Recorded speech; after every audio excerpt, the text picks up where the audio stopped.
Maybe I'm crazy, but Kareem Abdul-Jabbar is the greatest dancer of all time. The greatest answer? Greatest dancer. Allen Iverson. He's the greatest dancer. Dancer! Yes! What did you think I said? The greatest answer? Yeah, 3. Allen Iverson is the greatest dancer of all time. Okay. You're right about that. Maybe I'm crazy, maybe I'm crazy, maybe I'm not, maybe I'm not. Welcome to the Maybe I'm Crazy podcast. I'm Joy Taylor. That's Brandon Newman. Hola. That's a fit right there. It's, you know what I'm saying? Bringing the bucket hats back. Lamar Jackson's here. We home. Bring the culture back to Baltimore. Oh, yeah, you are hype about that, huh? Woo! Yes, ma'am, I is. I like his answer that he was glad because he only had one suit. Oh, yes. That was cute. I like when guys are cheeky about it. You know, make a little joke. It is cute, but also like his face. We gotta fix that. What are you talking about? He just looks like Daffy Duck. You know what I'm saying? I hope that you are very for someone who just decided they were handsome, you are very critical of other people's faces. It's not a negative thing. Daffy Duck is very popular. Okay. I try that. Try telling someone they look like Daffy Duck and see what their reaction is. Okay. I don't think you're gonna get the same response that you're pushing right now. Okay. Lots of stuff today. Matt Barnes joins us. Yes. I have a great discussion with Matt Barnes. Yes. Baker Mayfield, LaVar Ball, some NBA pettiness, some NBA beefs, a great lit list, as I alluded to at the beginning of the show, yes. And loser power rankings, and so much going on in New England for the petty reports. So let's start with our guest, Matt Barnes. All right, Matt Barnes has graced us with his presence. Thank you for coming in. Thank you for having me. I've been wanting to talk to you for a few weeks now because you put out something very interesting with Bleacher Report about the smoking of the marijuana. Yes. Cannabis. Cannabis. I call it weed. But weed, yeah. I guess we got to call it that proper name until we get in. My mom calls it dope. Right. I like that. Which I think is hilarious. That's dope. My favorite. You're smoking dope. My favorite is reefer because it sounds like it smells. Real old yes. You know what I'm saying? Yeah. Old people call it. Old people call it reefer. Yeah. My mom was funny about it though because she thinks she's slick. She's like, oh yeah, I was hitchhiking on my way to Woodstock before your grandmother stopped me. But then you want to call it dope. All right, Ma. She was out there. We on to you. But I want to start with you're coaching your two sons. Yes. Matt has two adorable twins. Yes. And they just won a championship, right? Yes. Congrats. It's awesome, man. It's cool. I mean, I love the game. I just think I stepped away at the right time. Just to spend more for that reason, to be able to spend more time with my kids. Now I'm coaching them, and it's really empowering to get these 8 and 9 year olds to really believe in themselves so much to kind of almost play out of their body. We're playing up at 10 and 11, and we're only 8 and 9, and we're winning championships. So I got these kids out here like a whole team of how scrappy I am, plus skills. So it's just amazing to see like how much fun they're having while we're doing it. Well, your sons got to see you play a little bit, right? So that's a little different. Like my nephews, my brother coaches my nephews.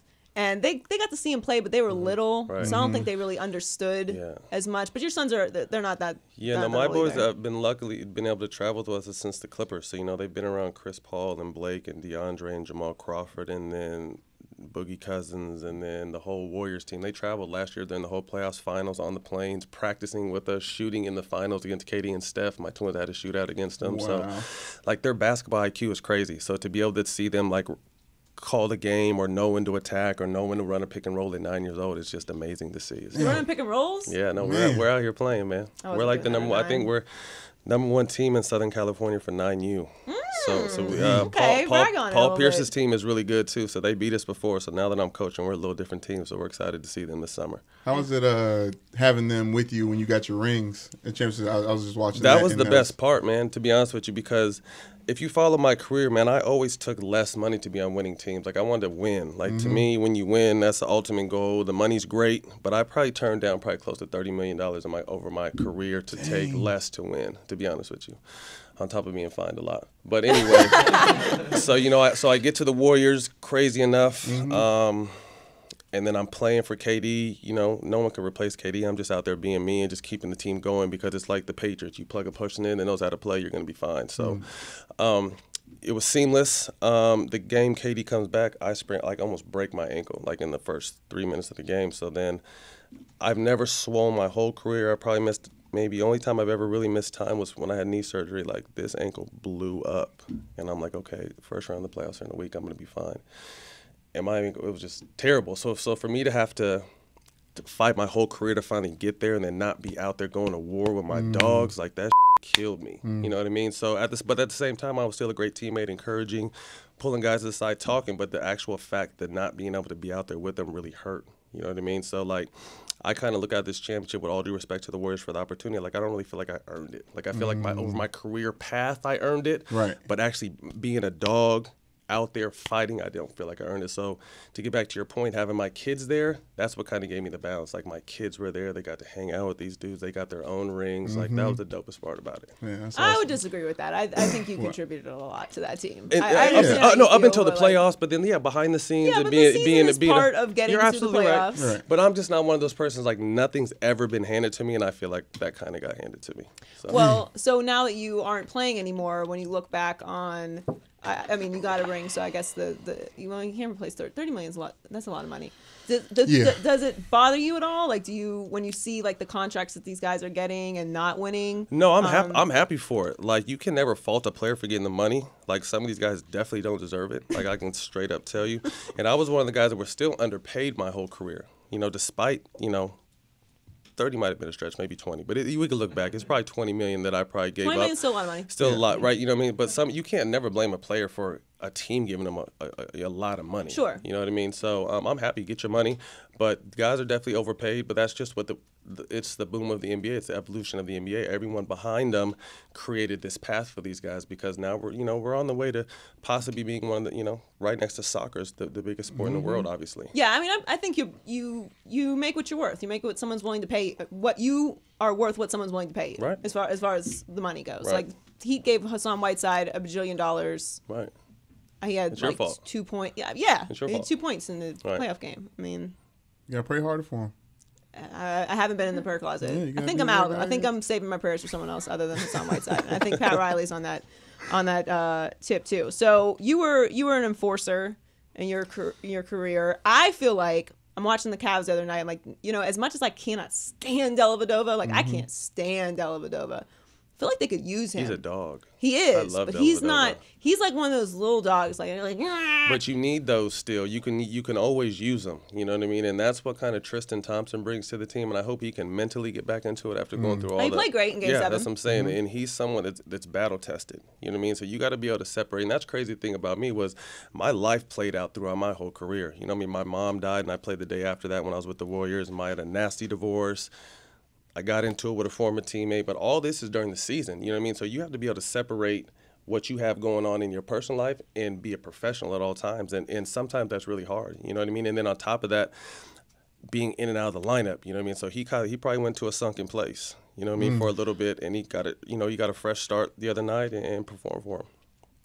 Yeah, I'm gonna skip that one.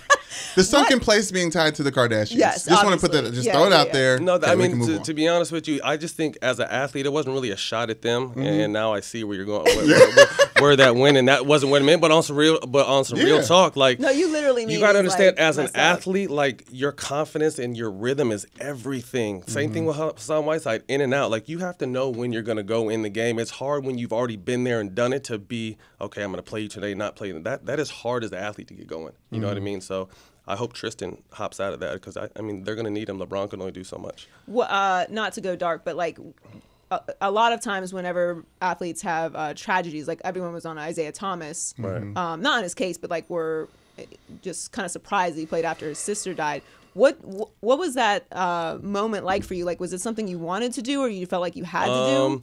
It when was your mom crazy, died? man. This is it's kind of deep and it has a lot of layers. So my mom was diagnosed with cancer November 1st, 2007, and died November 27th. So within 26 days, she died. Wow. So she was kind of like the team mom for that We Believe team. Like after Right. the game, we all would go take shots in the bar. And my mom's in there with the other moms, with the players, taking shots, doing all that kind of stuff. So she was like the rallier for that team. So the beginning of that next season, November 1st is the beginning of the season. I find out that day she has cancer, and it just hit her bad fast. You know what I mean? And through the whole time, so she was in Sacramento, I was in the Bay. I was driving back and forth every single day, sometimes missing practice, sometimes missing shoot around, but always trying to get back for the games. So the final night, we played the Phoenix Suns, and, I was there by her side. I had missed practice for like 3 days. She was cool, kind of in and out, and sleeping a lot. And she's like, baby, go back and play. Like, your team needs you tonight. Go back and play, and then come back and see me when you're done. So I'm like, okay. So I drove to the game last minute, played really well. Played against the Phoenix Suns, almost had a triple-double. And then we went to overtime. So I hit her after the game. She watched the game. She's I know you're tired. Just come see me in the morning. So I'm like, all right. So we do that, and then she ends up dying at 4 a.m. that evening, or that morning, around 4 or 5 a.m. that morning. So I drive back the next morning, and it was just like, damn, it was devastating. Like, damn, she told me to stay, and I stayed, and then she dies. Why? So it was crazy. But I just felt like throughout the whole process, she just always wanted me, like, okay, you don't have to go to practice, but I want you to play in the games, because she would still watch me. So just the next day, we happened to play in Sacramento against the Kings as the Warriors. So I just, I went out there and played. So it was, I think it was just something to be able to take my mind off it, however briefly it was, because, like I said, our worlds are crazy. So if you get that 2 hours to just fall in love with the game, you can kind of just tune the rest of the world out. And so I think that's why some athletes sometimes cope with playing, because it's your escape for a little bit. Yeah, I mean, Kyle Korver took time off. His brother just passed. It's very dark, but it is like we've been talking about Tristan not being around, and he's obviously dealing with a lot, and that's kind of like, to me, I don't know how I would be able to separate it, but I guess because it's just you chose it. You chose it, but nobody would blame you for not doing it though. Right. They would though. You still get you still get blamed no matter what. You got a lot of money.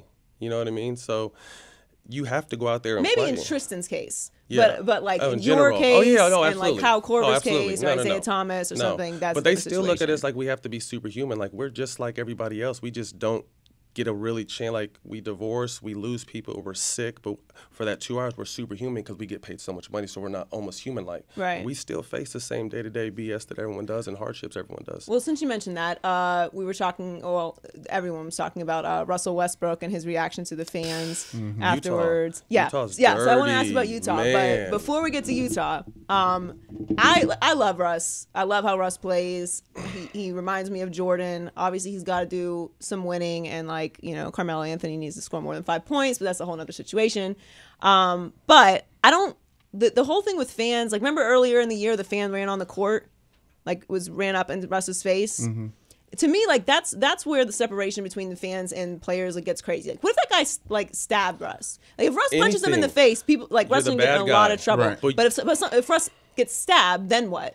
You know what I mean? You don't know what these people are doing. These people are crazy. People are out of their minds. So he's walking off the court, and this guy shoves a phone in his face, which, I mean, if you do that on the street, you're getting swung on immediately. Easy. So if you're lucky, all that happens to you is to get swung on. But right now, as a fan, you're getting swung. We just never know. Like you said, what if he tried to hit Russ in the face with the phone? Like, I'd rather swing and get in trouble than get hit in the face with the phone from a fan when I'm not expecting, or they run.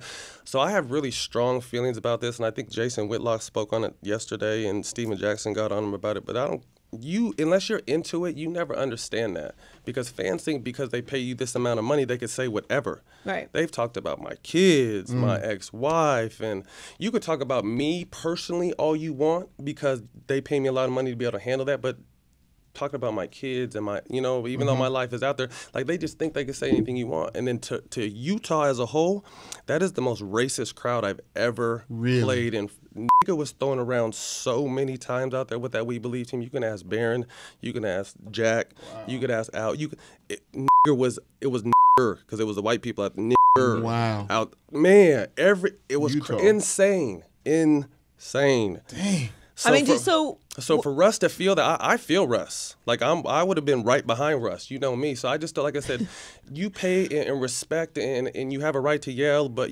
understand at the end of the day, we're still men. So if you come out, you poke the wrong animal, you're going to get swung on. Is it that much worse in Utah than everywhere else? No, I mean, it's better. With the most racist place I've ever played in 15 years was Utah, hands down. The Jazz. The irony. Hands down. The fan, the Mormon. And that, like I said, that's not to label all of them, because some of them are great. I have a little kid that I gave my game shoes to probably for the last 11 years. I invited people. I gave fans.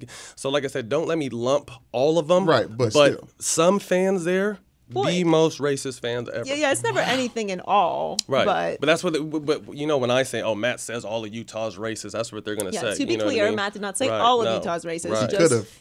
It's mostly racist. He did not, but he could. It's mostly racist. What do you? I mean, I've been to a lot of sporting events where fans are crazy, but football's just different. Football. I don't like going to football games anymore. Like I gotta sit in. I'm an elitist. Like I gotta sit in the box. Basketball game's different, but I'm also like I'm just different. Like if you say something like that next to me, it's a wrap for real. You're trying to start something. But listen, God protects me because I don't get put in situations like that. Right. Like it just doesn't happen to me because God has a plan. God's plan. Gotta follow it. Because that's what I don't have. I literally lost my last drop of patience in life yesterday. I felt it leave me. I did. It's gone now. Out here, it's gone. I have no more patience. I felt it leave me. Nah. I told my producer Ashley, I was like, that's it. It's a wrap. Anything else from here on out, like it's free smoke because I have no more patience. Speaking of smoke, you might need to come smoke with me to bring you back down to earth because that's how I feel every yeah, single. okay, so let's I feel that every single day. So that's the only thing that keeps me because people snapping? are crazy. Like they think because you have whatever you want to call me, celebrity, athlete, whatever, you think that has the right to say, and you can't say any. Like to me, I'm a man first. You know what I mean? Like me and Doc Rivers almost got in a fight when I played on the Clippers because he was talking to me like I wasn't a man. Like I don't give a what your title is. I'm a man first. I'm a father. How am I gonna look at my kids if I just let you disrespect me as a man? So no time just be for cool, it. man. Like I'm very. When people meet me, I'm very cool. I give everybody respect. Like that's all I ask back. Don't just think you could do anything. Doc, I feel like Doc gets into it with a lot of people. Doc is just funny, man. But let's talk about cannabis. What are we talking about? Okay. Yeah. Speaking of Doc Rivers, cannabis. We're gonna come back to that then. Yeah. So you did a I guess like a I'll call it a project with Bleacher Report. It was you, Al Harrington, Patino Mobley, Kenya Martin, Kenya, and Kenyon. And we had Kenyon on the podcast. He said he coaches with his son at Sierra Canyon. Fun, man. It's so fun. He loses his mind though. He's like bad. He's yelling at refs and screaming and stuff. I still yell at refs a little bit now. I can't get fined, so they really got to watch out. But I really have to kind of watch myself because I'm still around, 8, 9-year-olds for the most part. Can't teach them bad habits. Okay, so you talked a lot about weed. Let's call it weed. There we go. Weed, smoking weed, and to me, it's interesting because I have really strong opinions about the pharmaceutical industry. I just think that while I appreciate modern medicine very much, I also think that they're in the business of keeping people sick because that's how you make money. No question. Healing people is is not a very lucrative business to be in if you're into medicine. So I think obviously people are huge hypocrites about weed. Look, it's not just because I live in California. I grew up in Pittsburgh. And spent time in Miami. It's not legal there, although Miami, nobody gives a shit in Miami. Everything's legal there. Yeah, and nobody cares. But it's now starting to become legal around the country, and there's a conversation of whether it should be implemented into professional sports leagues. So I've heard, obviously my brother played for 15 years, so he had multiple injuries. Everybody who plays professional sports has some sort of football. major injury. Especially football. You're guaranteed to have an injury in football. But they hand out pills like they're candy. Like they will literally give you a handful of pills. Pills that if I took 1/2 of them, I would be passed out on the floor. Yeah. These guys have to take every day just to go work out. A few of them. Yes. A few of them. No, like handfuls. Like, oh, here, like take this handful of stuff. I took 4. I played college football at Notre Dame. I took 4 ibuprofen and 4 Tylenol after every practice. Had to. Yeah, and that's a lot. And I'm talking about like the hard. But I'm true. talking about now we're Oxycontins and Norcos and Vicodin. Yeah, Vicodin. This is like, I feel what you're talking about, but like on this next level, and like I said, this is on the basketball side. Yeah. So I couldn't even speak on what the foot. My brother played 9 years in the Canadian League, and he retired maybe 3 years ago, and he just kind of started walking like a little bit normal. Yeah. Just recently. Right. You know what I mean? So it's Achilles, offensive to knee. me that the idea that you would get suspended. Someone like Josh Gordon, who obviously had some other issues as well, but like someone who is at the top of their game gets suspended or lose money for weed when you're literally just forking over piles of Vicodin to these guys. So do you think that we're getting closer to a space where it's going to be legalized for sports leagues, maybe at least in the, like if you play in a state, for example, where it's legal? I don't think you can go. It has to be everyone or no one. So I don't think they can go individual states. But I think, and this is just my thinking, there's no fact behind this, but I'm just looking bigger picture.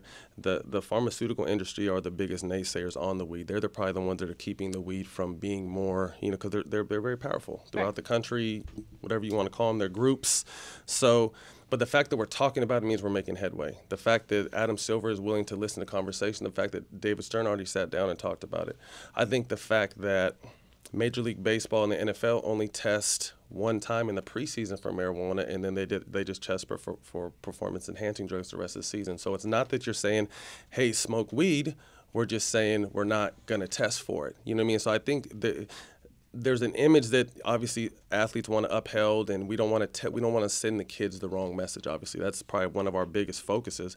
So it's not like you're saying, hey, you can smoke weed now. We're promoting it. We're just not testing for it. You know what I mean? And it's a responsible thing as an athlete. Like, I'm more free-flowing with it now because I'm done. So I'm not censored by anyone. You can't find me no more. Like you used to always find me $7,500 for everything I said in social media. You can't do that to me no more. You know what I mean? So I'm going to live and show people who the real me is, because this is how I was acting and the fun I was having sometimes when I was playing. Like, this is a day-to-day routine for me, So it's just, I think the fact that we're talking about it has come a long way. And I think CBDs and the creams and stuff will probably make their way into this professional sports now that it's cleared first. But I want to say within the next 2 or 3 years, I just think, they will probably limit the testing on marijuana, kind of allowing you to, if needed, use it. But well, I see what you're saying about like them only testing once a year and things like that. So they're kind of like, we know you guys do it. To me, that's more of protecting the product as far as keeping players out there than it is letting them actually smoke, because they know they're smoking. Right. So like, so Wi-Fi. I mean, I'm gonna let it go now because I'm kind of out, and I just keep it real. I was in the drug rehab program in the NBA twice, and there was probably close to half the NBA in there, and probably 90% of them were in there for weed. You know what I mean? Right, and these are everyone from your favorite player, one of your favorite players, to rookies, to role players, to vets, to everyday all-stars. Like, it's just something that's done. We need it. Like I said, and not to make it seem like we're addicts or need something, but you need some sort of vice. And when I say vice, I don't mean it in the wrong way. But for football, baseball, basketball, hockey, day-to-day travel schedules, you're either going to have a glass of wine, you're going to have a cocktail, you might pop pills. Some people are even going to streams of doing cocaine. Like, alcohol, cigarettes, like you're going to do something. To me, as a president or a GM or a coach, I'd much rather have my player smoke a joint and keep his ass in the house than out in the clubs popping bottles, popping pills, driving around unsafe. See, I don't even want to label it like that. Like, I hear where you're coming from, and the bigger picture to me is always like, sports is a microcosm of society. In a negative way, like whenever there's a domestic violence situation, people are always like, oh, athletes are so violent or whatever. Like, no, 1 in 4 women are physically or have an issue with domestic violence in the world, like in the whole world. So if you take a small portion of that, like there's going to be a portion of that also, just like with everything else in the world. So think about your day-to-day life. Think of how many people that smoke. Well, yeah, that many people then transfer over into sports of people that smoke. Like that's just what it is. Take a sliver of everything, and that's what it is in sports too. So there's no difference. But I don't even look at it in that way, like that you need a vice. To me, just legalize it for pain purposes. Like there's enough studies behind it as far as the medical side of it goes, that if you have the audacity to give these guys Vicodin like they're Tic Tacs, how can you then tell them they can't smoke weed, which would the actual science behind it proves it doesn't have anywhere near the medical effects that being addicted to a Vicodin. Well, the wrong people are getting paid at this point. Well, yeah, we all know it comes down to money. They're a titan, you know what I mean? Like, they're a titan in the industry, so it's going to be hard to knock them off. But we're in an opioid epidemic. People are dying all that. Like, I lost friends from high school. I went to a predominantly white high school, so Oxycontins and all that was back around like in the late 90s. Mm-hmm. I lost friends that overdosed on pills. You know what I mean? So it's just like, but they don't care when you see these commercials or these ads about those. You know what I mean? I mean, they don't say nothing when you see the alcohol ads when people are getting DUIs. They don't say nothing when you see the cigarettes blasting in your face 24/7, 365, and cigarettes are killing people. Mm-hmm. But I think it's also too, and Timmy, not to cut you off again, Joy, but it's labeled a black thing. So you see rappers doing it. You see people in the hood doing it. You see black athletes doing it. So you're like, okay, well, this is one way. Well, we don't want them. This is, they want to make everything a negative stereotype instead. Like, this is really helping a lot of people. It's called coping. Self-medicating. We come from the day we're born. We're in a stressful environment. Right. You know what I mean? You talk about, like some people, and my situation wasn't this bad, but some people are waking up to gunshots every single day. Like, that is a stressful environment. So if I want to smoke a joint to kind of ease my mind and focus for the day, I shouldn't be penalized for it. Well, you already said it, so I'll just piggyback on that. That's what it really is, because you had the DARE program, which really just introduced drugs to the hood, and for being honest about it. Man. Like you have this connotation behind it that weed is like a ghetto thing to do or a hood thing to do. Right. And I mean, part of the reason why it's become legalized now is because it's been labeled medical, and now it's not so taboo anymore. Right. You're not a hippie anymore if you smoke weed. You're medicating, and you need it for chronic pain, and you need it for your anxiety or whatever else. So now it's moved in, and it's a good thing overall. It's unfortunate that it had to be rebranded, but that's really what all this is coming down to. But that said, since that is the stereotype of it, and you are open about smoking, obviously, you're smoking in these videos and everything else. For some people who are, like clutching your pearls is my it's my phrase today. I like it. Right? Yeah. Some people are clutching their pearls over it. What kind of conversation would you have with someone who is like, hey, you're coaching my 9-year-old son, Right. and you're very open about smoking weed, and Right. not even like, you're not like, oh, I use a little bit, like I smoke every day, and you're unashamed of it. It's like, how do you talk to your 9-year-old son about I would it? want them to have the parents. I would hope they would all come and have a conversation with me. I would love to sit down and talk to them about it. And to touch on with the twins, I actually had to tell the twins last summer. So it was something I never, trust me, like I'm not, and I love my kids to death. I would never do. I grew up in that kind of environment, so I know how to fend my kids and shield them from stuff. But one night I put them to bed, and I went in the backyard and smoked a joint. It was a hell of a day. You know what I mean? Like, I think we had a tournament that weekend, so, 2 or 3 different games. So I put them to sleep, and they look out their window, and they see me in the backyard smoking. So the next morning, they come down and say, Daddy, you're smoking cigarettes. And I'm like, no, what are you talking about? Like, yeah, last night we saw you smoking a cigarette. I was just like, oh, no, I wasn't smoking a cigarette. And so I was just like, oh, it's real. Like, I can't run from this right now. I got to talk to them. And they're only 8.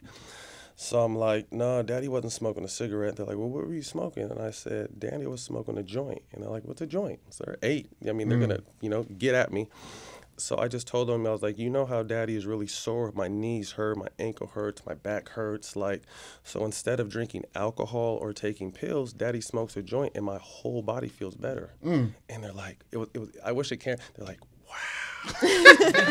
and I'm just like, and I was like, and sometimes it helps me sleep. They're like, okay. So then one of my sons is kind of the dramatic one. So he says, Daddy, well, my ankle and my knee hurt all the time. So when can I smoke? I said, oh. Well, yeah, that's what I was going to say. Like, what do you say to them when they want to smoke? So when he told me, I was just like, no. I was just like, you have to be at least 30 to be able to smoke because you have to understand it and manage it. And then he's like, okay, so you're trying to tell me when I'm really old, I can smoke. And I said, yeah. So, I mean, that was just really the way I broke it down to him. Like I said, you really can't.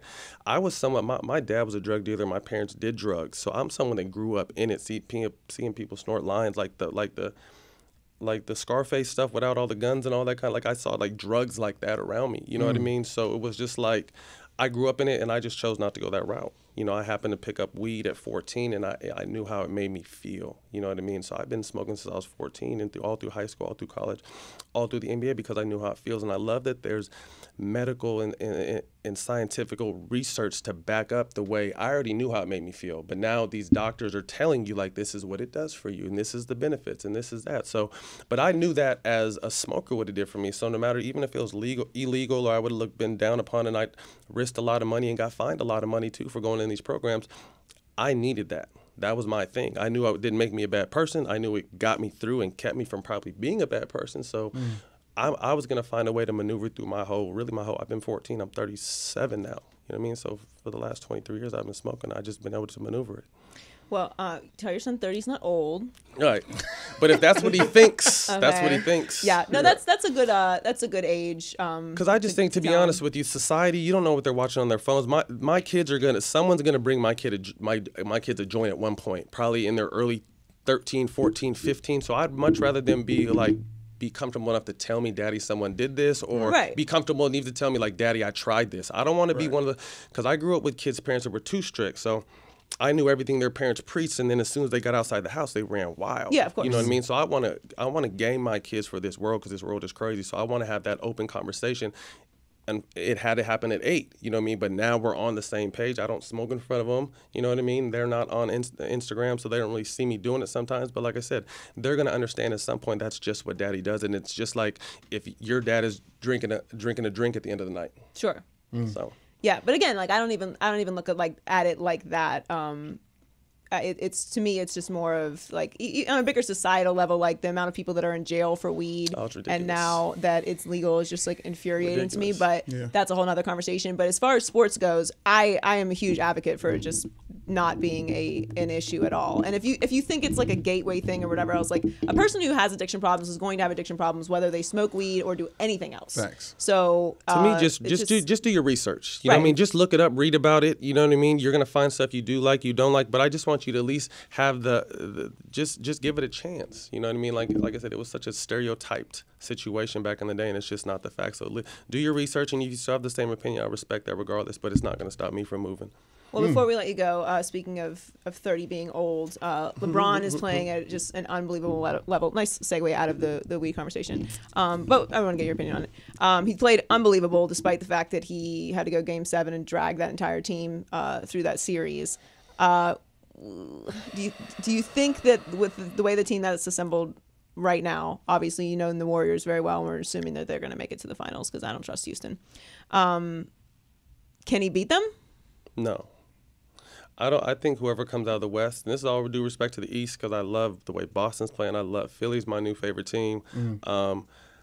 I still see Cleveland coming out of the East, crazy enough, and that's, you know, holy knock on wood that LeBron can just stay. If LeBron can stay healthy, I just don't.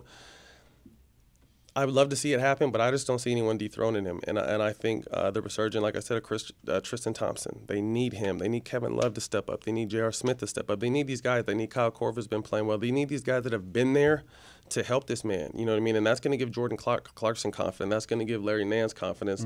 That's going to give Jeff Green, if they can get Jeff Green going. Jeff Green's important. It's going to give these other guys confidence to help because they have a talented team. You can just tell that this team was just thrown together. There's no chemistry. Right. I mean, so there's only so much LeBron can do, and he's doing it. He's superhuman right now, incredible. He's cementing his legacy. It's already set, but he's letting people know what he's still capable of. But there's only so much, man, that he can do. You know, so these other guys are going to have to step up. And if they do, they don't have to be amazing. They just have to contribute. Do what you – the one thing me and Doc have been back and forth ever since we met, but the one thing I love that he always said was be a star in your role. Know what the hell you got to do on that court and do it to the best of your ability. You know, take your ego out of it, take everything out of it, go out there and do your damn job. Do what they pay you for, and that team will win. Yeah. Belichickian, do your job. Yes. Can I ask a follow-up question? Yes, you can. Why are you asking me? Because it's just, I know he got times going places. I'm good. I mean, listen, you guys. I was late, so you guys can. I can rock with you guys for however long you need me. This is a weird question now because of recent events, but where were you when you heard your name on 30 Hours from Kanye? Man, I used to love Kanye. Man, I'm telling you, like Kanye. So I got drafted and I went to the D League, and Kanye got me through the D League with college drop. He was like, I felt like he really spoke to us and understood us. So it's safe to say you missed the old Kanye. I think the old Kanye. And I don't even want to be crazy enough to say, but might slap the new Kanye. But at the same time, Kanye's such an evil genius.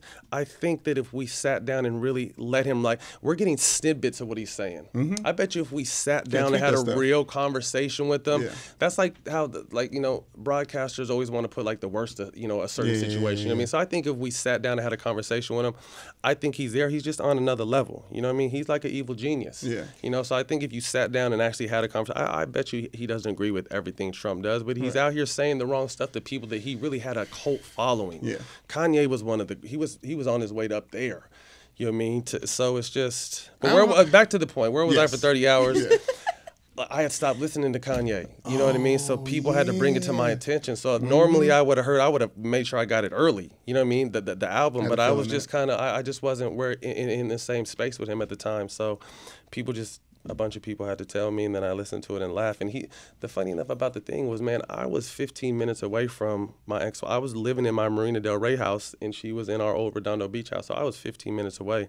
I had just came back from training camp that day from Santa Barbara. But I was already in town, so it wasn't like I drove in town to go get him like that. But once he said it on there, it kind of became like I Am Legend type shit. Like, I'm going to drive 90 miles to whoop somebody's ass when I just drove 15 minutes to whoop somebody's ass. You know what I mean? But if Kanye says it, I mean, like, I was just like, dope. I mean, man, Kanye spoke on that. That shit is real. 90 miles to whoop somebody's ass does sound more gangster than 15 minutes. Crazy, right? Because you can't ride like 15 minutes. But if you heard the whole story, how it broke down, do we have time? Yes, we do. I'll just give you the backside of it. So my kids, man, so anyway, so I find out he's over at my house with my kids. I'm just going to take it from there. Derek Fisher. Yeah, Derek Fisher. So, which house? So I came back a day, we had training camp with the Grizzlies. I came back to LA for the day to kind of get more stuff, see my kids. I find out he's there at my old house with my kids because both my kids one of my kids called me, then I call my other kid, and he tells me, so both my cars are already in Memphis, and I didn't have Uber yet. So I'm just like, how am I going to get over there? I like Marina Del Rey, Redondo, I can't walk. I don't have no cab number, so I'm like, damn. So I called my homeboy who stayed with me sometimes. He had a Bentley downstairs. So I looked for his key for like 30 minutes, couldn't find it. He was in Vegas and wouldn't answer me. I was mad as a mother, man. You got to answer. So he finally hit me back. So he told me where the key was. I went and got it. I go down there. The Bentley has a flat tire. So I'm like, man.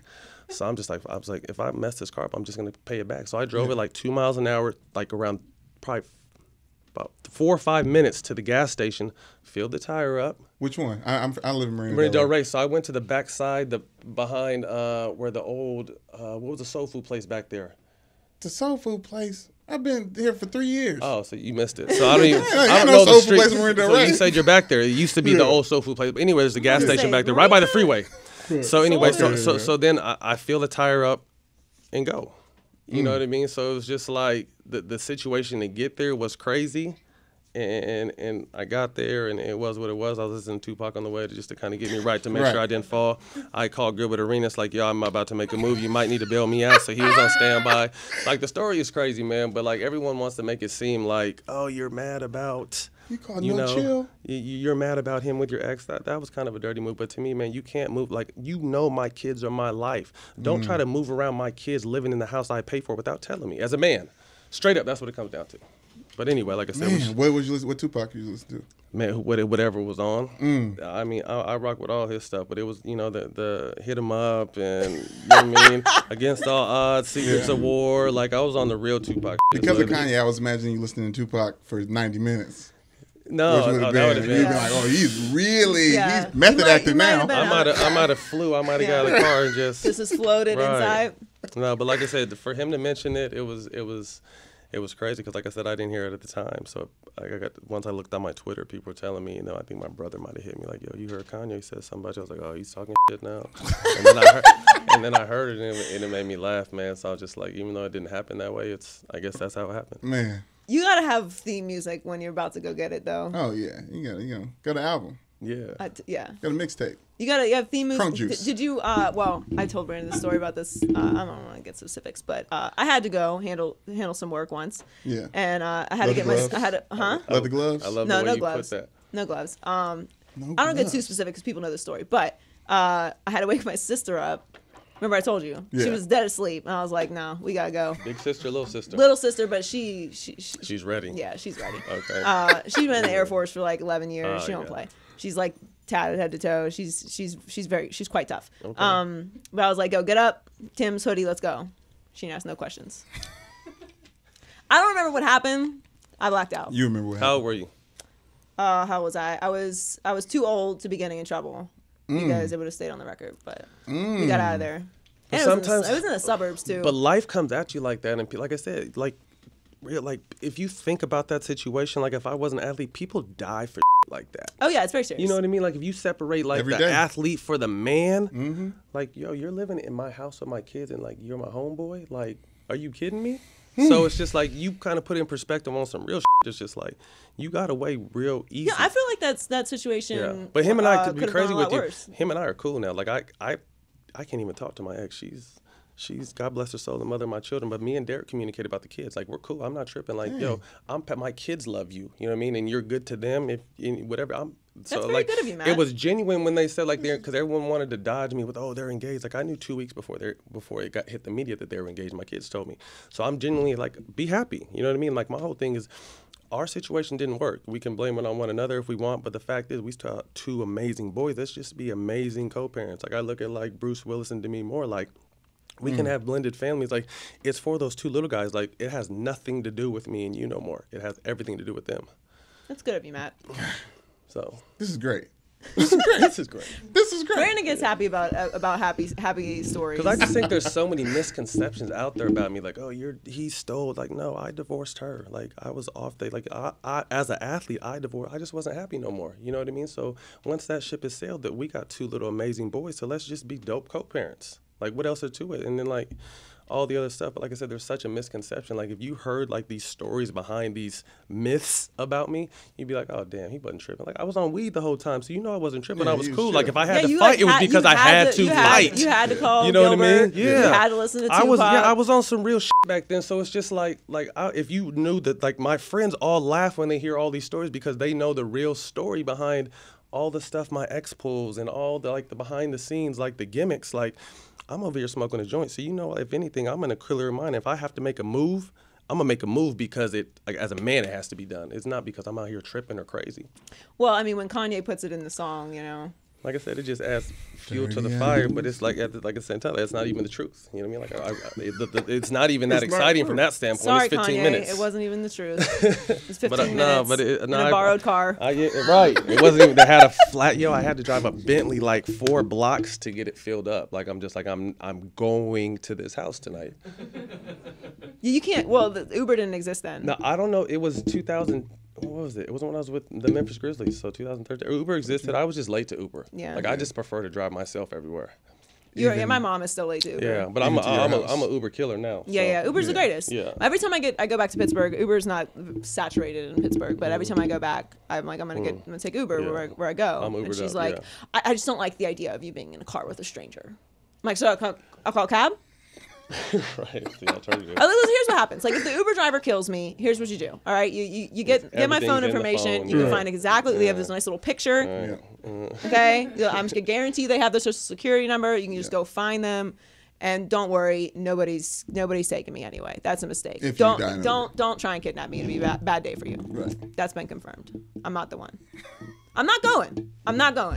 I feel the same way. Like I'm not that. going. I'm not waiting to find out what's in your basement. This is the day I die. I tell you. Thought about it? Not even that, but like when people like on some real like I have little stuff stashed around my house for like if people try to break in. Like I like sometimes sit up and think like, man, if someone came in, I'm gonna do this, and that. That's the weed, especially if Matt. my boy. No, but I'm saying, but just like, but honestly, but on some real like, I'm not gonna be the one that finds out. Like you'll never like poor me. Don't do. Like I'm gonna if it happens, I'm gonna try my best to be ready. Yeah. You know what I mean? So I mean like if you get the I'm not gonna thing, get kidnapped. What's it called? Chloroform. Yeah, if you get the chloroform, like obviously Yeah. I can't help that. But if you're gonna come straight on, like, yo, you're coming with me. Wrong answer. Like the Bone Collector, wasn't that with the Denzel movie? Denzel, yeah. Ooh. I'm not That was a I'm good not one going. back then. Yeah, you're gonna have to That was like dope, you're gonna have to Yeah. I'm gonna have to be inebriated because there's no way I'm going. Right. It's been confirmed. Try and take me in a car. See how She that said works out that. for She you. said that's the weed, Matt. Yeah. Oh, man. I mean, it's a little too much. It'll make you a little paranoid. Those are the downfalls of it. Is that you think too much. No, I love it. How was being high? How's being high and having a Blockbuster? Because I'm just thinking about the Bone Collector. I was like, oh, that was one of the adult movies that I didn't get.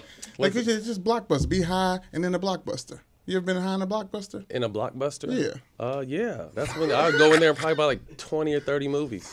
Like I said, back when I first got in the NBA, my friends, obviously my house was the Kick It house, so there was no Apple or anything, Netflix. So we used to have to go to Blockbuster or, somewhere or Best Buy, and we just buy everything we wanted to watch. And we would really probably sit down and watch all of it. Best Buy. He was in the league. He was going to buy the movie. If Best it was Buy. bad, it was like, Best Buy is Yeah, amazing. that's a lead. You got a lead contract. Different for doing that. tax Best Buy is bracket. like you better really like this movie. Well, that's why I got into movies, is because I've seen so many different movies. But okay, so it's now this back when people had to buy movies before Right. Netflix. If you Yeah. go to the dude's house and he got hella DVDs, you know what's up, player. Player. He was that dude. Player. You had all the DVDs? Oh, man, all. But it wasn't even like that. It was really for me and my friends. Like, we'd sit back in the house. Like, I'd have this love sack room, and we would sit back and smoke and watch movies all day. See? You had a Oh, love but girls sack definitely room? came. Yeah. Don't Oh, get yeah, up. yeah, Come on, yeah, now. I'm not trying. Don't Keep it play real. me.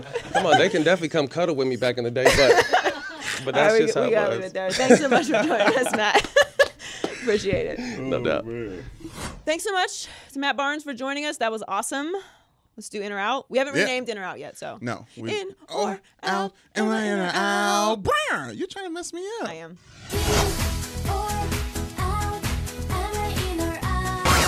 Keep me on your toes. On your toes, like Kareem.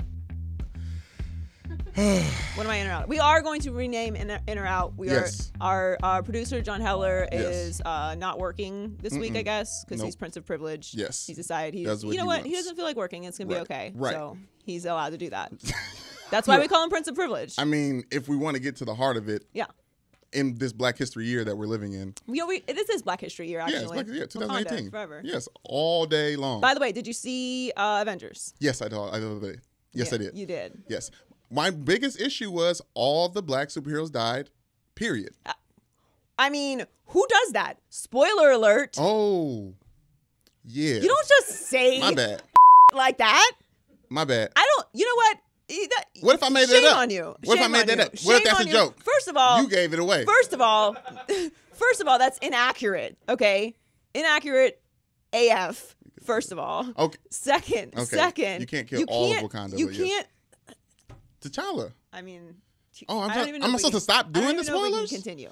Is John You have upset? to. I What don't if know. someone in the room didn't see it? It's not. Didn't It's not. Look, it's came not out Black last Panther. Friday, right? Black Panther was a cultural 10 years in thing. making. Like if you didn't go see Black Panther within the first weekend, Right. you're out the culture. All right. Right. You made that decision. You made that decision. You brought Right. it upon yourself. But Yes. Avengers is like, it's not culturally influencing. It's a big movie that everybody wants to see, and everybody didn't get to see it yet. Okay, Idris Elba did not die in the first 5 minutes.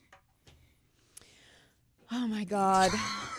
I just said he did. I regret even asking it. What am I in or out on? Our guy, Baker Mayfield, Swaggy B. was the Browns' #1 overall pick in the NFL draft. Mm-hmm.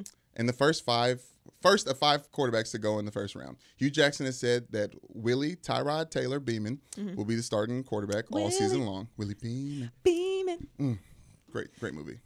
But Inches. Swaggy B is out here trying to make Cleveland great for once, I guess. Joy, are you in or out on the Browns starting Tyrod over Swaggy B?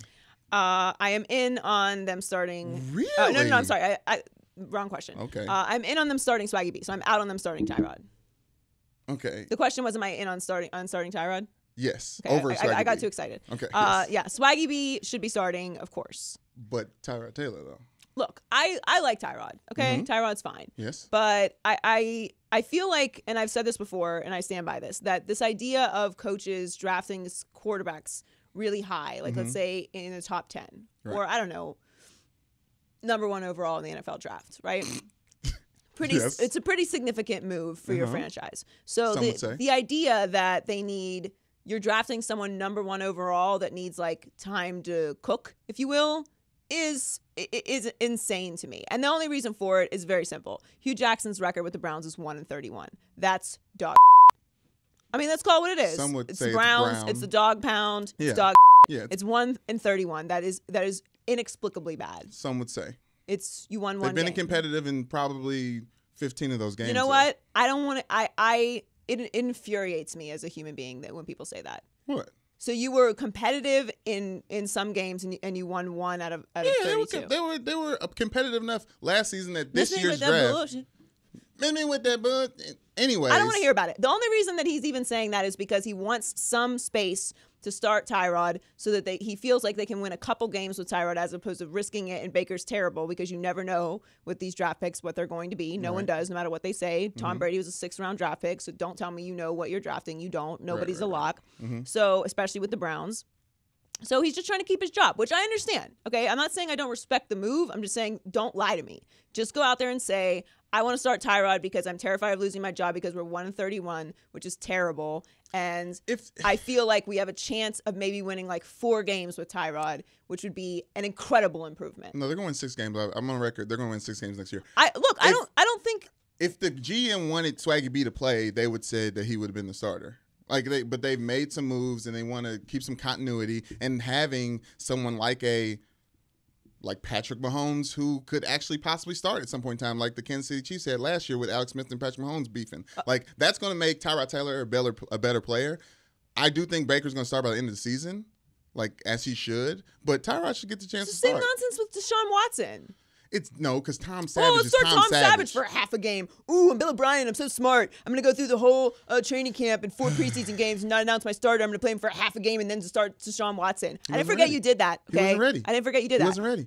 Oh, he wasn't ready? No. He needed another half a game to sit before he figured it out, how to play Really? football? Yeah. Just forget it. Start Baker Mayfield. I don't want to hear any of this nonsense, all right? I'm sorry, Tyrod, but they picked Baker Mayfield number 1 overall. And we'll get to it later, but other people thought Baker was pretty good too. And whether he will be good or not is up in the air because it's Cleveland and it's cursed. But I do know that I must be a bad person because I have to watch Cleveland Browns games again. And that's just... You're welcome. It's just, Congratulations. It's just not fair. It's going to be exciting for all of us. It's not fair. It What's is. next? Okay. LaVar has officially removed LaMelo and LiAngelo Ball from Lithuania. Mm-hmm. The foreign exchange experiment lasted only 3 months, and people don't know how to feel about it.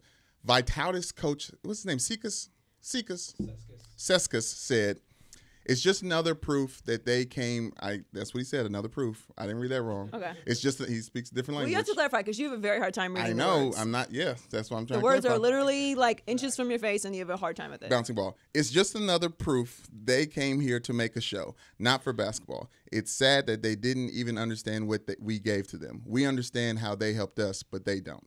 Joy, are you in or out on LaVar pulling his sons from Lithuania? I'm in on it because Really? who could have seen this coming? The Balls leaving Lithuania. How shocking.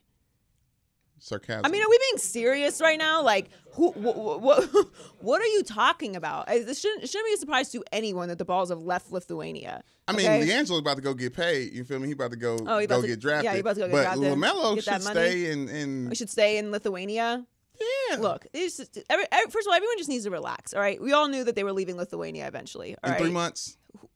I'm amazed it lasted 3 months. Stop. I'm amazed Joy. it lasted 3 months. The season's not even over yet, and they leaving. They're back in. They're back here. Season. Some reporter described it as the 3rd month was kind of sad. Sad. The situation was sad. Yeah, like oh tears. yeah, my bad. I forgot. We were talking about Lithuanian basketball and Undisputed before the Balls went there. I mean, what the bleep are you talking about, bro? What were they? What was that before the Balls got there? That was like an international phenomenon? Yeah, you knew how to say the name of that team? Give me a break. It's offensive to my very nature that you're even describing this situation as the Ball family did anything but give to that franchise. I'm sorry, but just nobody's watching Lithuanian basketball live on Facebook if the Ball family's not there. No one watched at the end. It went from 100,000 in the first game to like 5,000 in the last game. Yeah, like no one bleep, cared it's Lithuanian anymore. basketball. And you know what? LaVar was like, hey, guess what? Guess we're done here. Smart move, LaVar. Let's go back to the United States of America and do something else. I don't like him messing with the whole country's emotions. He can mess with our emotions all he want. He can't go over somewhere else. Put on and the mess with my record. emotions. I don't care about Lithuania's emotions. I don't. You don't care about Lithuania's emotions? I don't care about their emotions. Really? No. And they've got the JBA going on. Yes. My assumption, and this is just an assumption, is that LaMelo is going to come back and play in the JBA because where else is he going to go? Yeah. LiAngelo's He's got to try out, though, like everybody else has. They better make LaMelo try out in whatever hometown. He missed the tryouts for his hometown in California. They did miss the tryouts. I don't like no favoritism. I think he's going to probably try out and make it. Okay, You think so? Yeah, I think he has a good chance. I don't know if he got it. And then LiAngelo, we already knew was entering the NBA draft anyway. So why wouldn't he come back and start training for that? Makes no sense. Like, why? He's not going to stay in Lithuania forever. It's honestly offensive. It was sad. So it's not a failure. Joy, we were on record defending the hell out of LaVar and these decisions, and this feels like a complete mistake. No, it's not a mistake to leave Lithuania ever. Sorry. It was a mistake to go there then. No, it wasn't. They weren't going to play LiAngelo at UCLA. He was going to sit for an entire year. They wanted him to go pro.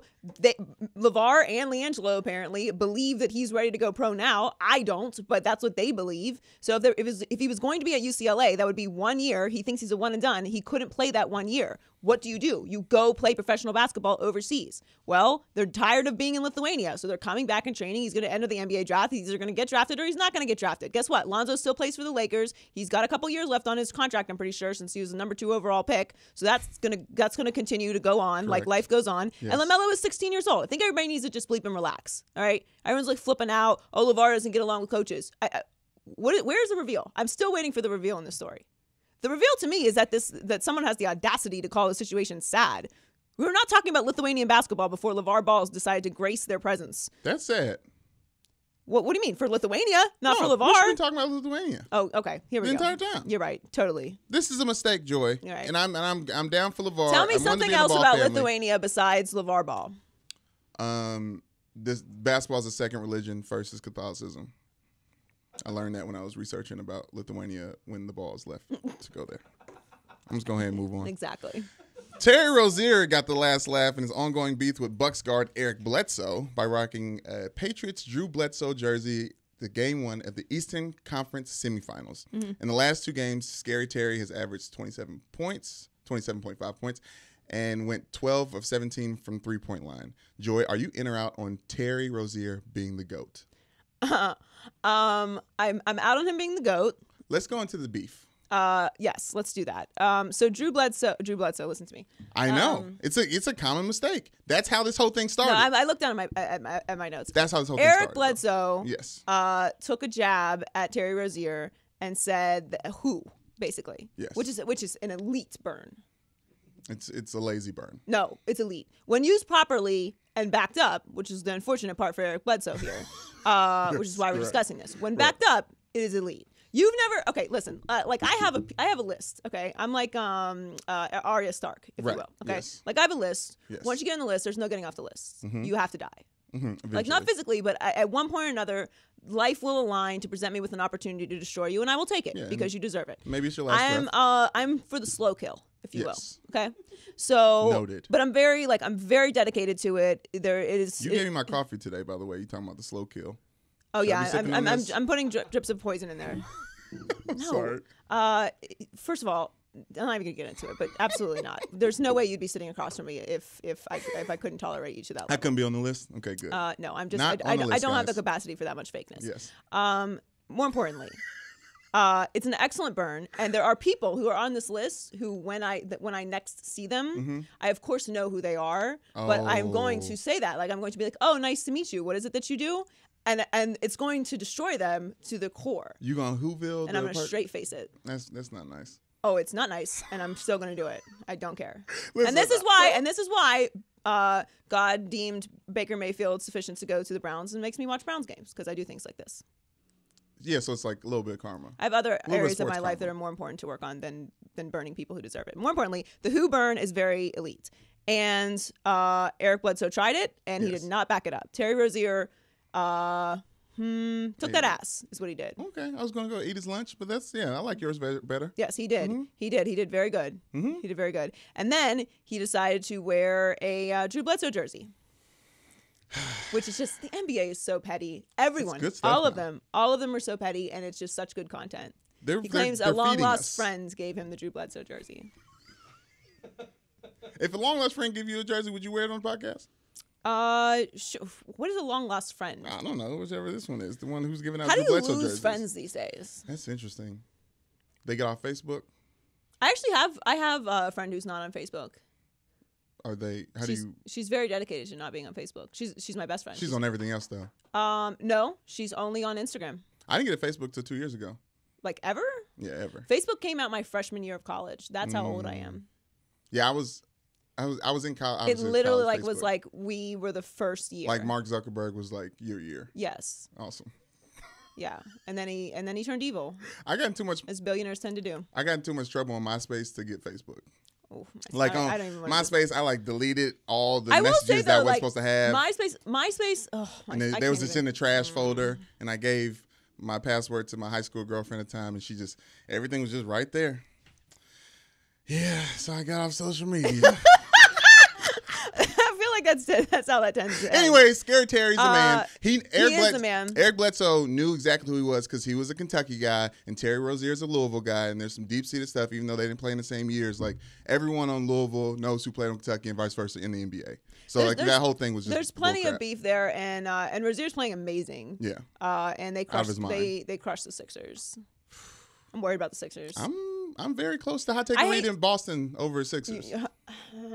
You know, like, I try to not overreact to game ones. Right. I try to not overreact to game one. Like, I should feel like, you know. But I do think that there is something to having that much rest. Like it being bad for you. Yeah, I have experience with this because, you know, the Heat were awesome once. So Back they would in the tend day. to, you Real know, long sweep time ago. people and beat them very badly, and then you'd have mad time off. And I feel like you just, you know, you're not in the groove, really. It was like, what, how long ago? Like 7 years ago? Stop talking about it. Okay. I don't talk about it anymore. Staying on social media, here's a series of events. LeBron beats the Pacers in Game 7. Yes. LeBron congratulates Victor Oladipo. Oladipo texts his trainer immediately after the game saying, "When do we start? I want to take it to the next level." Then his trainer posts a screenshot of Oladipo's text message to his Instagram page. Yeah. Where they do that at? Joy, are you in or out on posting screenshots on social media? So this has been happening a lot lately. I think Kanye's been emboldening some people to do some craziness. Kanye, it's something about that hat. You know what? I feel like it's like you see the hat. If you look at the hat too long, you get under the spell, and then you feel like you can say whatever the bleep you want. I think I just figured it out. I figured it out. He took the power from the hat. Have I just figured it out? What'd you figure I'm on to you, red hat. Okay? What? That's what happens. If you look at the red hat too long, you feel like you can do whatever you want and say whatever you want. That's what it is. It's like it's like a little bit of hypnotism. It is. It's like you look at it like, and then like someone snaps their fingers or like hits the little T thing, and then boom, you're in the sunken place, and then you just say outlandish, ridiculous things. And you don't care who you offend. He's not. He's using terms to. More importantly, this guy is a big time trainer. He works with like LeBron and Wade and everybody. He's out of Miami because, of course, where else would you want to train except for Miami? That's why LeBron always goes back there. So I like the fact that Oladipo, who was amazing in that series. Yes. I don't know. Can you say Oladipo arrived? Like I feel like people respect the Pacers more now because of that series, even though they took the L. Yeah, of course. Like Victor Oladipo took a experience where he got traded, learned from Russell Westbrook. Honestly, Russell Westbrook lives on through Victor Oladipo. I'm done. I'm done with Brody. You're done with Russ now. I'll never be done. I can't quit him. But this posting of the screenshots, I'm going to imagine because this guy works with so many big names, he got permission to post this. I'm going to imagine that because I have a hard time thinking that he just got excited and put this up. But the screenshot business changed the world. Changed the world. Screenshot changed the game. Have you ever screenshotted a conversation and then sent it back to the same person? Woo. Have I been close? Hell yeah. I'm literally nauseous in this exact moment thinking about when I did it. It was so bad. You did it? Oh, so bad. It was. How damning was the screenshot? I mean, it was just the worst. Just the worst. I didn't want to get into the situation. Joy basically has tears in her eyes. I mean, it's so bad because you're just stuck. Like, what can you say? What are you gonna do? There's nothing. All you can do is beg for their forgiveness. You lose your phone. You leave the country. You die. Want to get away? Like that's what it is. There's nothing because they know you were about to send that conversation to someone, right? And you have to explain why, and you better have a damn good explanation. What about when you're writing something and you know this is like screenshotable, like when you really clapping back at somebody, it's like, oh, they're gonna screenshot this. Yeah, I try to not text too emotionally. It's not a good look for me. But I'm gonna imagine he had permission to do this, and I like it out of Oladipo. Get after it. No, that's the problem with athletes, younger athletes right now, and that's why everyone's hurt in the NFL. Everyone's training all season long. These older guys took actual breaks, let their bodies recover before they jump back into all this training. You know what? That's what the millennials do. I think that's it. Right? That's it. That's in or out. Yep. I thought we had more. Hear ye, hear ye. Here we go. I was going to limit to Tom Brady, but I'm going to do all the Patriots. Oh, the Patriots are petty. And I won't back down. The entire organization. The entire organization.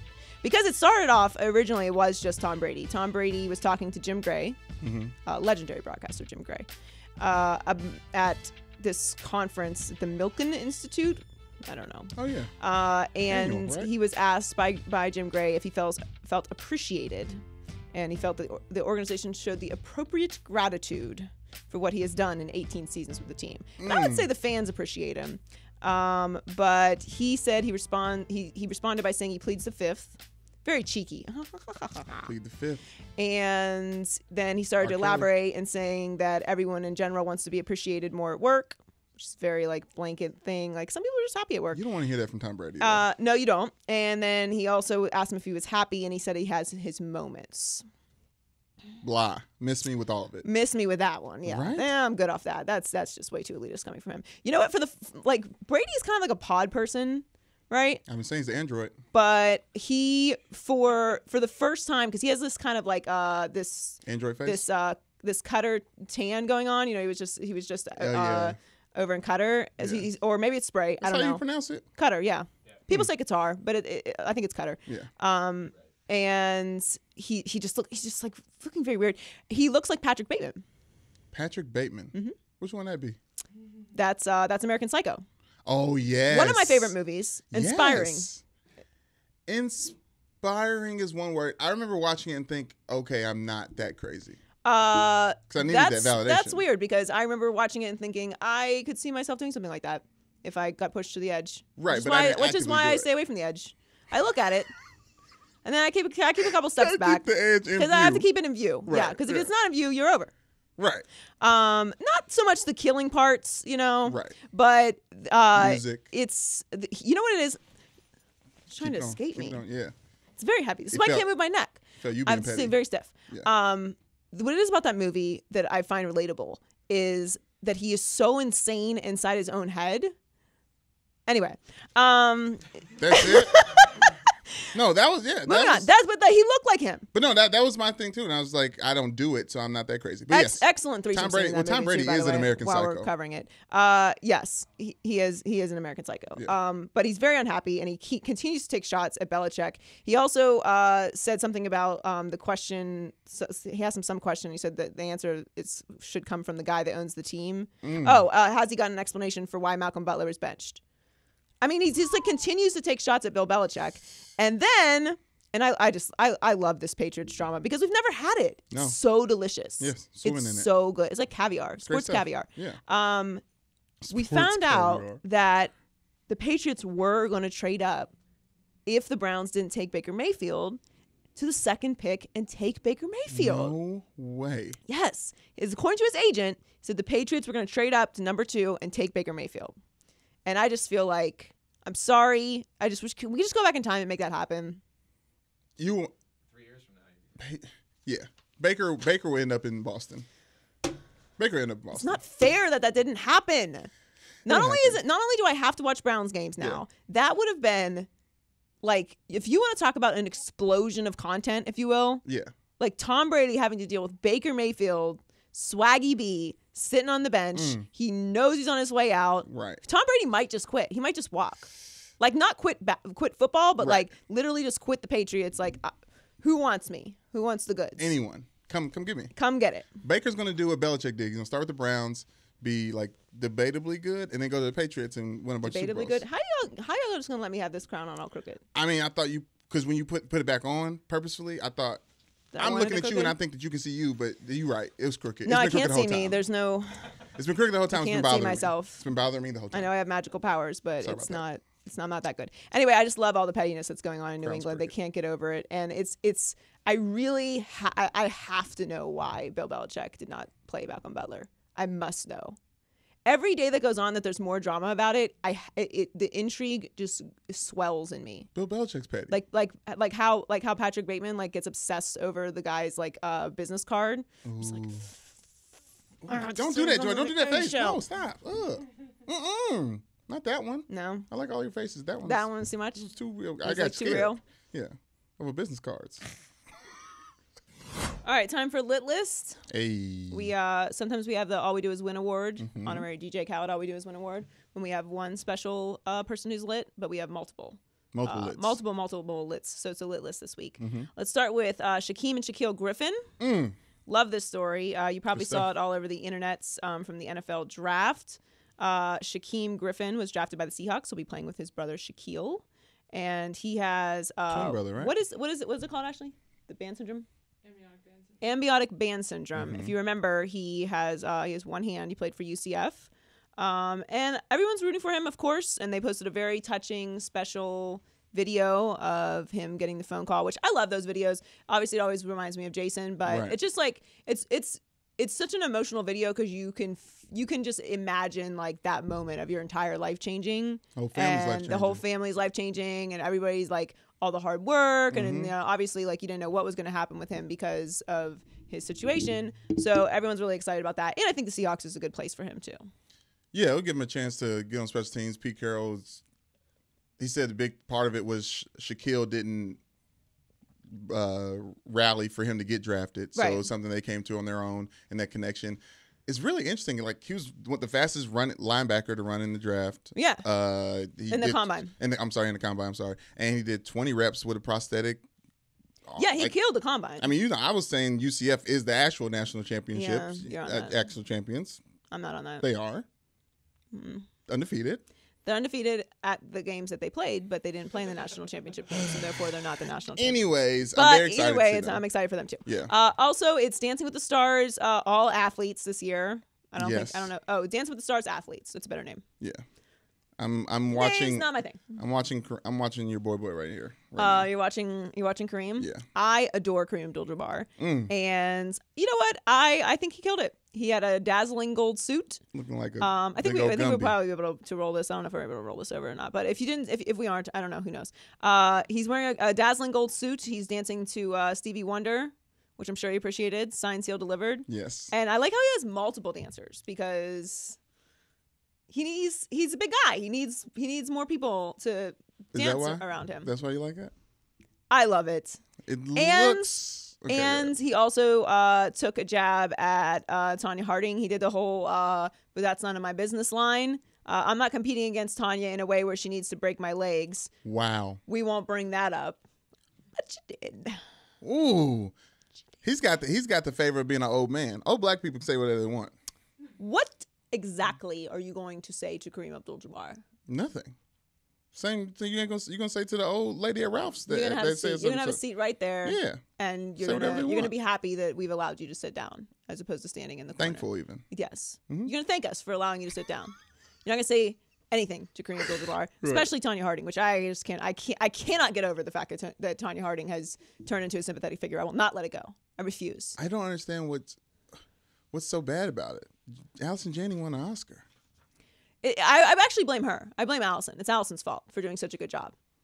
Because it's turned Tanya Harding into a sympathetic figure, and it's the most insane thing I can't even comprehend it. She getting to the bag. Where's Nancy Kerrigan? Why isn't Nancy Kerrigan on Dancing with the Stars? She got a piece. She getting a cut. Oh, is she? Yeah, I don't like Kareem Abdul-Jabbar resting his elbows on this girl's head. I mean, what do you mean? This is so weird. He actually looks like Joe Camel out there dancing from the Pack of the Cools back in the day. What you look like? Okay. I love Kareem. I hope he wins it all. Yes. And he should, because I've not watched any of the other dancers. Yes. Anyway, finally for a lit list, Michelle Wolf. So also, if you don't have the internet, so you don't know what's going on, Michelle Wolf was the comedian at the White House Correspondents Dinner. Yep. I don't know what the White House Correspondents Dinner is. I've never understood it. I don't understand what the purpose of it is. I think they give out some scholarships or something. Is that what they do? Okay. It's something very Washington elite, and I find Washington, D.C. elite to be other level creepy. It's like an underworld where like the vampires are in the castles and stuff. Underworld reference, yes. Yes. Great movie, by the way. Thank you. Great movie. So good. And the second one Underappreciated. is good as well. Yes. Pure entertainment. Lycans? Is that what they're yes, called? Yes, the Lycans. Yeah, and she's doing the flips. It's wonderful. Come on now. Great entertainment. But the vampires, that's kind of like when I think of like Washington, D.C., like what happens, that's kind of what it's like. Like it's like you don't even know there's probably some potions going on. So that's just it's the White House Correspondents Dinner. I don't know what happens there. Everybody goes. It's a big deal every year. I don't know what's happening. They give out some scholarships. And Michelle Wolf, they always have someone they're roasting. Okay, and Michelle Wolf roasted everyone. She roasted everyone. Okay, the clips that made the most traction were, of course, the ones where she's roasting Sarah Huckabee Sanders and what's that lady's name? Anne Conway. No, Kellyanne Conway. Kellyanne Conway, and obviously she does. She roasts Trump. How broke is he? Which is a wonderful bit. Why would people repeat it back to him? Oh, I mean, it's so good. It's spectacular, and she did an amazing job. She didn't flinch once. Yes. Okay, and that's a very hard thing to do. That said, okay, and first of all, if you're offended by anything that she said, I mean, please go kick rocks all the way down the hill and then chase them. Okay. The entire idea of Trump's campaign, and this has been said over and over, but I just want to say it very clearly and from my own voice. The entire idea of Trump's campaign is that we can't be PC anymore, right? Yes. Like we just got to tell it like it is, which is a very kind way of saying, I'm racist and I just want to say whatever bleep I want whenever I want, and I'm tired of having to be quiet about it. Yes, not very nice way of saying that. It's a very nice way of saying that, okay? Or biased or whatever it is that you feel. Right. You just want to be able to say what you feel and not have any consequences for it, which is essentially the entire campaign that he ran. And every time anyone says anything, oh, LeBron, shut up and dribble. Kaepernick, get off a knee, be respectful. But you can't be PC, right? You can't be PC. Say what you want. Say how you feel, right? Yes. But then as soon as somebody comes for you, you want to clutch your pearls. That way with all of it. The only person that was I was clutching never her pearls behind the was whole Sarah. let's not be PC thing, okay? Because again, that's just a nice way of a coded way of saying that you want to be able to say whatever you feel, even if it does offend people, right? Because you just are tired of not. You just want to say what you feel, even if it's wrong. But that's what stand-up comedians do too. Okay, but you're not a comedian. Nobody gives you money to make mouth sounds. No one. Okay, you're not a stand-up comedian. You're just a person with an opinion that's bad. Every opinion is not good. Sorry to be the person to tell you that. Anyway, the point is, if you got offended by it and you are a supporter of the Trump campaign, you are a hypocrite. That's what you are today. You're a great big hypocrite. Ain't nothing wrong with being a hypocrite. Oh yes, there is. It's actually one of the worst things you can be. It's a hypocrite. If you are acknowledging that you are hypocritical sometimes, you are not a hypocrite. Sorry, because you're self-aware, and hypocrites are not self-aware. Oh, I didn't know there's a difference. Look at that. The more you know. Rainbow. That was my rainbow. You really got on your house right there. I'm bringing it today. I know I'm on fire. All right, let's do loser power rankings. All right, let's do it. Oh, I had something else to say about that. Also, before we move on, sorry, let's do it. I forgot because this is important. Yeah, C-SPAN. Go. Roasts are only appropriate at roasts. Yeah. Which is my whole problem with this White House Correspondents Dinner thing. Why are we roasting people? Yeah. Sarah didn't know she was coming to get roasted. Yeah, she did. Because they do this every year. But like, that's true. why are we roasting people? It's uncomfortable. If we're going to a roast, then we roast people. But this isn't a roast. I mean, I'm here for it. It's a scholarship dinner. I think. Well, what is it though? Look. I don't know what it is. Here's the time I can't judge it because I don't know what it is. Here's the time when roasts are appropriate. At an actual roast. Here's the time when roasts are not appropriate. At a scholarship dinner.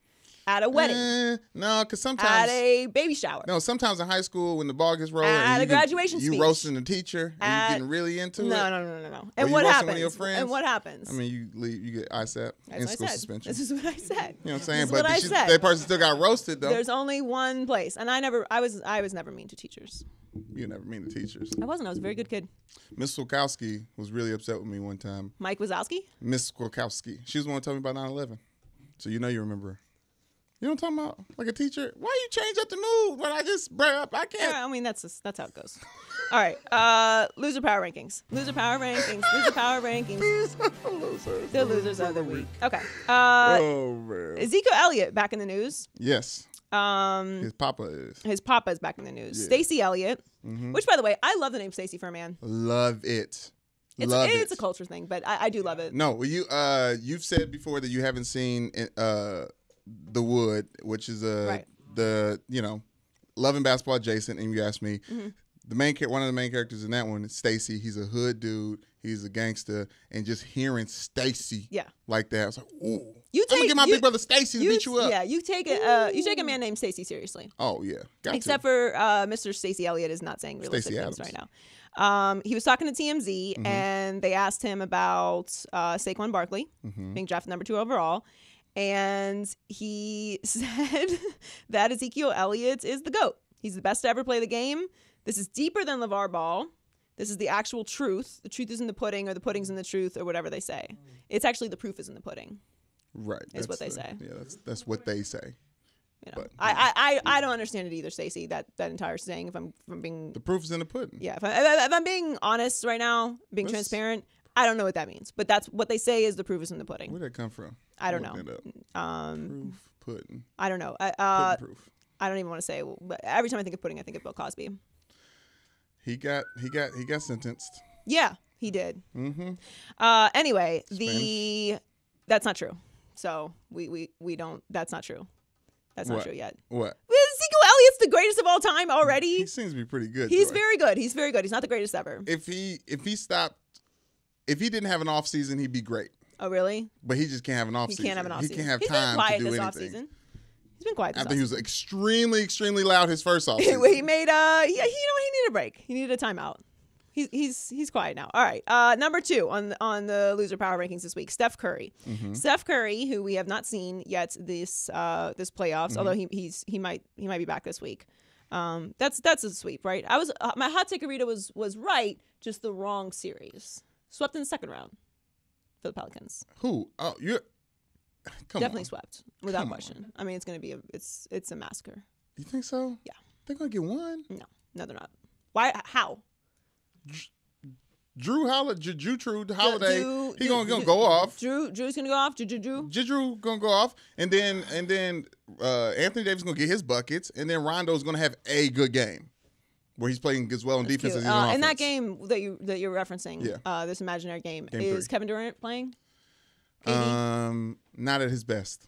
Oh, Yes. he has a version Off of night. that. He has an off night. Yes. Yeah, Steph Curry's not gonna play. Draymond Green, Klay Thompson, Draymond is the X factor. Andre Iguodala. Okay, 2 X factors, double X, They have a very good team. The triple Warriors X factor. do. They might get. It's a swept. sweep. Anyway, Steph Curry, he's going to be back, and he has some opinions about Michael Jordan, which I don't know why, but he said that Michael Jordan definitely pushed off Byron Russell before he hit the championship-winning shot in the 1998 NBA Finals. He did. He said Byron Russell's one of his favorite players growing up for no specific reason, so he has a little bit of you in him. Brandon has the most random favorite players of any sports fan I've ever met. Just Big Baby Glenn Davis was great in that series. One of my favorite players, him and Donkey, or Shrek and Donkey. It was him and Nate Robinson. Very excited to see. Marcus Smart is doing very well. Very excited for him to get double digits soon. He said, I loved Jordan. Who didn't? But Byron Russell was one of my guys. It's just such a weird thing to say. I mean, no disrespect for Byron Russell, but I mean, this is just weird. And he definitely pushed off. He did. Steph, we know this. Yeah. So what? Why are you trying to protect Jordan? He don't need protecting Jordan. No, he doesn't. I just don't know what the point of saying any of this is. He's just saying that thing. He pushed off. And what? Do something. What is he to do now? He's to do nothing, which is I don't know why you're talking about His it. best Keep thing he Jordan's can name do out is your mouth. say, I am on Byron Russell's side. Jordan pushed off. Brandon, Yeah. do something. I know. That's all I'm saying. I can't do that. Finally, back to Cleveland, because if we don't mention Cleveland like 15 times in a podcast, are we even doing a podcast? Not a sports one. Hashtag strive for greatness. A radio host, what's his name? Aaron Goldhammer. Goldhammer, excellent last name. Ooh. He said that if the Cleveland Browns took Baker Mayfield, he would eat horse poop.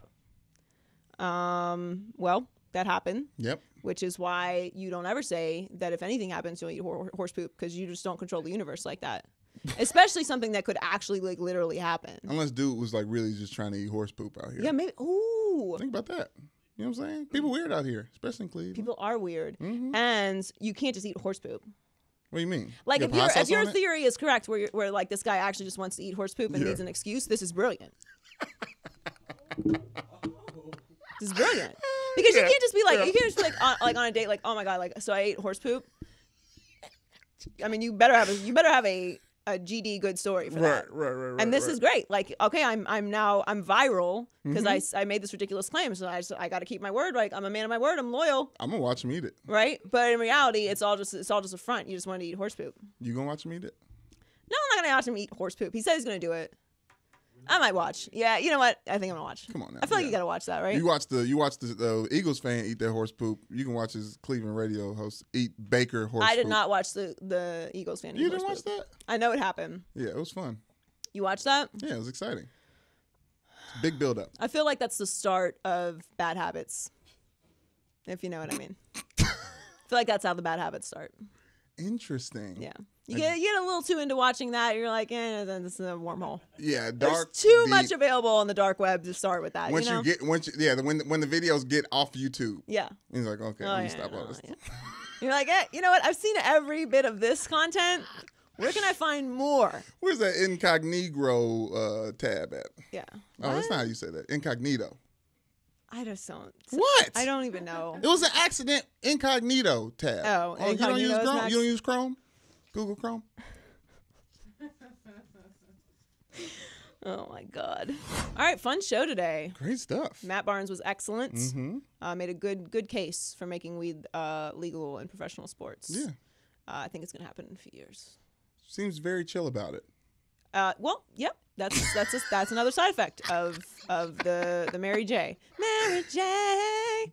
Thanks for joining us. As always, make sure you subscribe and leave us a nice little rating. Please. And share with your friends. Comments. And like us on all of our social media pages at Maybe I'm Crazy Pod. You can like Newman too. Yes, if you like Newman Show 99. Every time I call you Newman, it's weird. I know. Matt Weird. Barnes just followed me on Instagram. You feel that's exciting. It's an exciting moment for you. I mean, I did it on his phone. Yeah. You didn't feel like looking it up. At Newman Show 99. And please vote on the new name. Yes. Our Prince of Privilege, a.k.a. Heller, our producer, is going to do his job maybe this week. Maybe. We'll see. Eventually. I don't know. When he feels like it. Yeah. We'll see. And he's going to put up a poll to vote for the new name for In or Out. And if you have another suggestion that we find better, we will then skip the poll and use that one. Because that's what we do. But thanks for joining us this week. And we love you. Bye. Maybe I'm crazy, maybe I'm crazy, maybe I'm not. Ooh.